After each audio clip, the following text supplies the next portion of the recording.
Olhem só o quanto o meu cabelo já cresceu. Ai, vou ficar com os pés todos duritos, oh my god. Olá pessoal, sejam mais uma vez bem-vindos ao meu canal e sejam também bem-vindos ao último vídeo de 2019.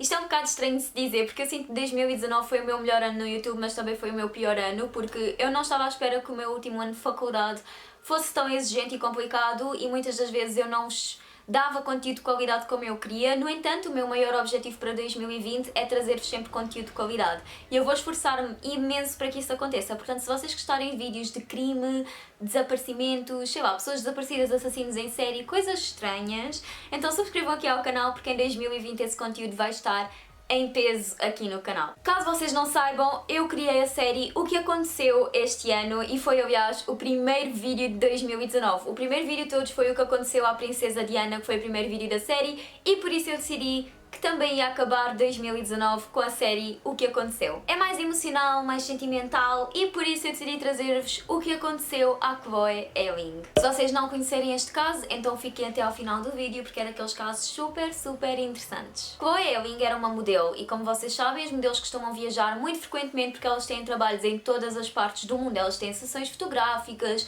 têm desfiles, imaginem, a Semana da Moda, a Paris Fashion Week, elas têm de ir a Paris, também têm de ir a Milão, mas pronto, as modelos estão sempre a viajar, faz parte do trabalho delas e é bastante comum. Chloe Ewing era uma modelo e ela estava num trabalho em Milão, ela tinha acabado de chegar e ia fazer esse trabalho. Assim que ela chegou, ela foi sequestrada e mantida em cativeiro durante 6 dias e depois mais tarde ela conseguiu libertar-se. E em 2017 ela chegou em frente e ela disse que tinha sido sequestrada e muitas pessoas não acreditaram nela. E para saberem o porquê, vocês vão ter de esperar até ao final do vídeo. Quando chegou a Milão, Chloe foi drogada com um género de anestésico chamado ketamina, que era uma droga, uma substância feita de um anestésico usado em cavalos. Portanto, se era usado em cavalos, era muito forte, malta, porque eles são muito maiores que nós somos muito mais pequenos, isso é mais do que óbvio. Portanto, quando ela foi drogada por essa ketamina, ela ficou inconsciente, ela foi despida, algemada e meteram-na num porta-bagagens e depois conduziram cerca de 193 km até uma fazenda onde eles sabiam que não ia estar ninguém que suspeitasse daquilo que eles estavam a fazer. Depois disso, Chloe finalmente acordou e ela foi amordaçada. Se ela foi amordaçada quer dizer que lhe meteram um género de adesivo, lhe meteram uma corda na boca para que ela não pudesse gritar, para que ela não pudesse falar, para que ninguém a conseguisse ouvir. É para isso que normalmente metem um adesivo na boca das pessoas que são raptadas, que é para elas não fazerem nenhum barulho, que é para elas não piarem e ficarem completamente silenciosas. E depois dela ter sido amordaçada, o raptor entrou no quarto onde ela estava e disse-lhe que ela ia ser leiloada para escrava sexual por 300 mil dólares, que é imenso dinheiro. Portanto, ela ia para um leilão onde ela ia ser leiloada para ser escrava sexual e não havia nada que ela pudesse fazer em relação a isso, porque ela estava presa, ela estava amordaçada, estava algemada, estava despida, ela estava em condições completamente horríveis, estava cheia de medo e tinha medo de fazer alguma coisa, não é? Porque quando vocês são raptados, vocês têm medo de fugir, têm medo de agir. Ela ia ser leiloada por 300 mil dólares ou 300 mil euros, neste caso como estamos na Europa, vamos dizer 300 mil euros. O raptor deu-lhe uma hipótese. Se ela pagasse os 300 mil euros pelos quais ela ia ser leiloada, ela acabaria por não ser e poderia escapar livremente. No entanto, uma pessoa não tem simplesmente 300 mil euros assim para dar, não é? Eu não tenho 300 mil euros, eu devido que vocês também tenham, se tiverem, epá, quem me dera. Mas pronto, ela obviamente não tinha 300 mil euros assim do nada para lhe dar e portanto eles decidiram que ela ia acabar por ser mesmo leiloada. Muitas pessoas começaram a duvidar de Chloe nesta parte, porque elas pensavam, por que raio é que ela não duvidava daquilo que eles diziam? Eles nunca mais a estavam a levar para ser leiloada, eles disseram que a iam leiloar no dia seguinte, já tinha passado cerca de 2 dias e ainda não tinham feito nada, então porque é que ela não questionou aquilo que o raptor fazia?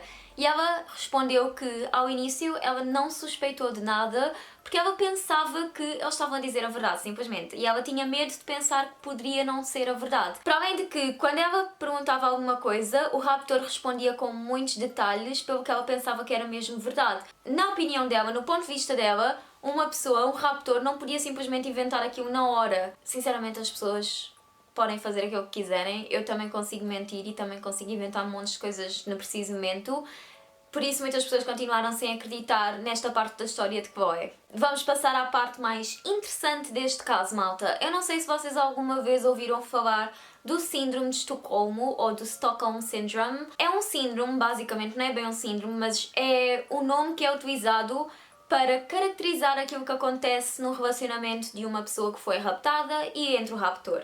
Portanto, imaginem, se a pessoa que foi sequestrada se apaixonar pelo raptor, isso é o síndrome de Stockholm, ou o síndrome de Estocolmo, que é basicamente quando a pessoa que foi raptada desenvolve sentimentos pelo raptor. Isto pode não fazer sentido para muitos de vocês, porque raio é que uma pessoa que foi raptada eventualmente se vai apaixonar pelo raptor, mas se vocês pensarem do ponto de vista deles, são pessoas que foram raptadas e pessoas que não têm mais nada durante dias. E depois as pessoas começam a desenvolver sentimentos. Isto já aconteceu várias vezes. É uma coisa que eu própria também não consigo explicar, apesar de eu pesquisar imensas coisas deste tipo. Pensam que se calhar assim estão mais seguras. Pensam que, epá, ele pode não ser muito mau. Se eu desenvolver sentimentos por ele, quer dizer que ele não é assim tão mau. E se calhar é a lógica das pessoas, mas é um síndrome muito frequente quando as pessoas raptadas são raptadas. No entanto, como eu vos estava a dizer, o síndrome de Estocolmo não é propriamente uma coisa que não aconteça. É uma coisa que, pelo contrário, acontece muito frequentemente. E porquê é que esta parte é interessante? Porque o raptor, chamado Herba, perguntou a Chloe se podiam beijar-se e se podiam ambos ter um relacionamento. E as pessoas novamente começaram a estranhar isto na história de Chloe, porque, eu não sei, malta, pensem, toda esta história é muito, muito estranha. Pelo menos para o público, naquela altura, em 2017, toda esta história tinha sido muito estranha, porque mesmo quando ela estava a falar sobre aquilo que lhe tinha acontecido, ela não parecia estar afetada. E depois também o facto dela ter sido drogada, raptada, despida e isso tudo, e o facto do raptor, do próprio raptor pedir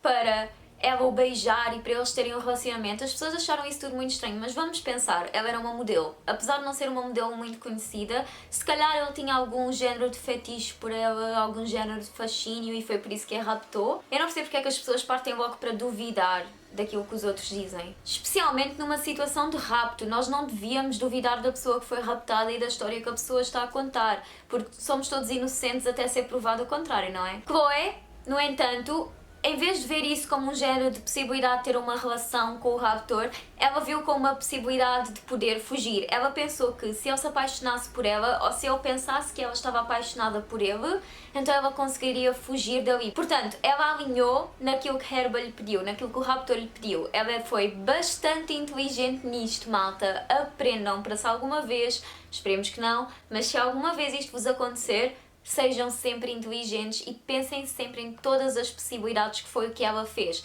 Ela viu isto como uma oportunidade para escapar, porque ele assim ia ficar mais vulnerável, mais sensível em relação a ela e ela ia usar isso para escapar e foi o que ela fez. Ela diz que ele estava mesmo super feliz pelo facto dela ter dito que sim e que estava sempre a falar nisso e queria mesmo começar a relação, que ela era muito bonita.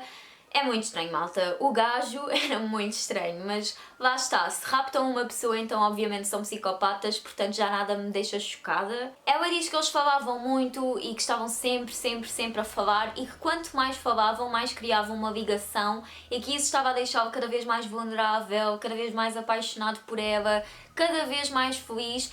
E à medida que ele se ia tornando vulnerável, ele ia também baixando a guarda e ia deixando de estar tão atento ao que ela fazia e portanto ela viu mesmo que todo o plano que ela tinha pensado estava a resultar. Mais tarde ele percebeu que o resgate que tinha pedido por ela não seria pago. Herba acabou por ser preso e ele foi condenado a 16 anos e 9 meses de prisão.